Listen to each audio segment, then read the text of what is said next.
Katharina Zell was married to Matthew Zell, a former Catholic priest turned reformer here in Strasbourg, who was promptly excommunicated for marrying her.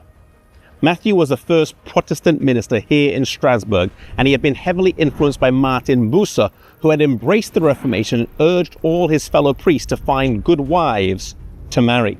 Katharina was about 25 or 26 when she married Matthew, who was 20 years older than her, and she often referred to herself as a splinter from the rib of that blessed man, Matthew Zell, who in turn referred to her as mein Helfer or my helper.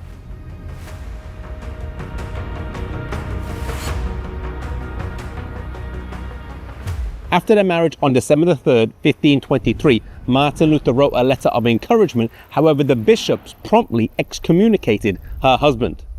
Katharina, who was not afraid to speak her mind, wrote a letter that was scathing and denounced his actions, and it was so persuasive that the city council reversed the excommunication and also allowed Protestant church services to take place here in the Cathedral of Strasbourg. Matthew Zell would often preach to crowds of over 3,000 the truth of righteousness by faith.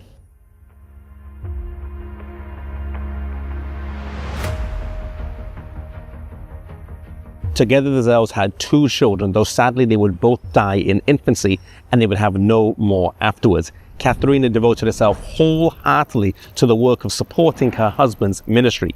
She often struggled with depression due to the weight of her sins, and though the truth of righteousness by faith brought immense comfort, it was hard to discard the old ideologies she had known all her life. She was often tempted to believe that her childlessness was a mark of divine displeasure.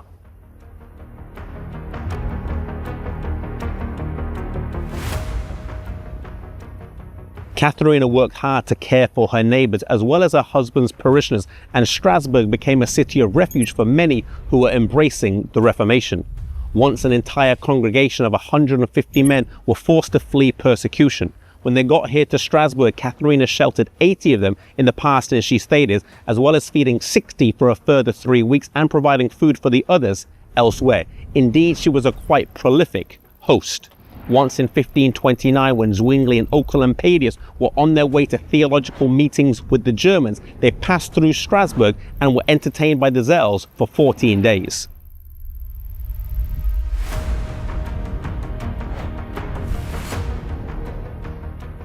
Again in 1540, at a meeting of reformers, Katharina entertained over 30 delegates from all over Germany.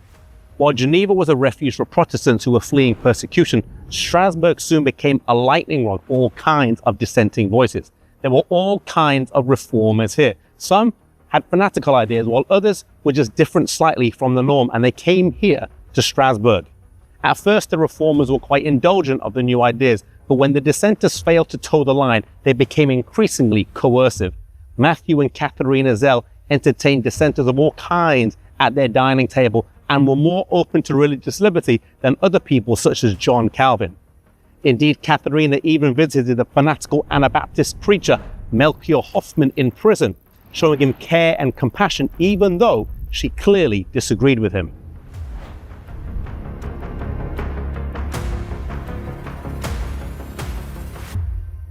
Her husband Matthew would die in January of 1548, and after the eulogy by Martin Bucer, she stood up and gave an address which was highly unusual for a woman to do at that time.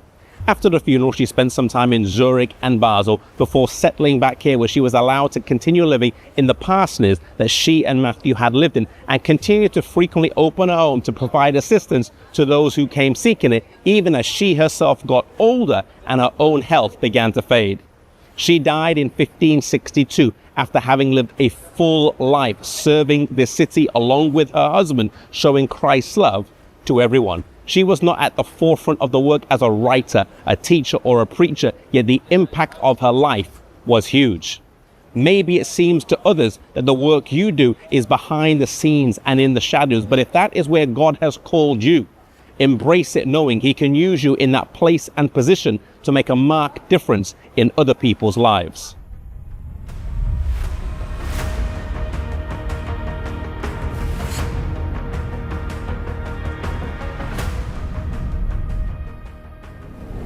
Lineage is a crowd-funded non-profit studio. We make videos, we write articles and books, and we've got a podcast. And it's all to share the stories of biblical and Christian role models in history.